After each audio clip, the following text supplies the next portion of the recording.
আজ আমি তোমাদের কোনো রকম টাকা খরচ না করেই একটা সুন্দর প্ল্যান্টার বানিয়ে দেখাবো। আমাদের প্রত্যেকের ঘরেই কিন্তু এরকম খালি কন্টেনার পড়েই থাকে।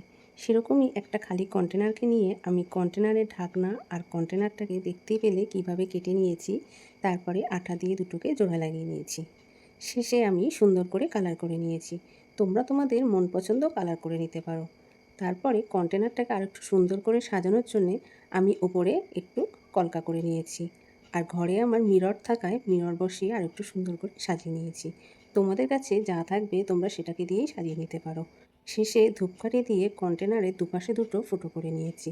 আর আমাদের ঘরে তো এরকম জুটের দড়ি থাকেই, সেরকমই জুটের দড়ি দিয়ে আমি কন্টেনারের দুপাশে বেঁধে কন্টেনারটাকে ঝুলিয়ে নিয়েছি।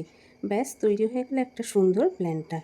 শেষে এর মধ্যে আমি মাটি দিয়ে মানি প্ল্যান্ট গাছকে বসিয়ে নিয়েছি। তোমাদের কেমন লাগলো অবশ্যই জানিও। তোমরাও চাইলে কিন্তু বিভিন্ন কালারের এরকম প্ল্যান্টার বানিয়ে ঘরে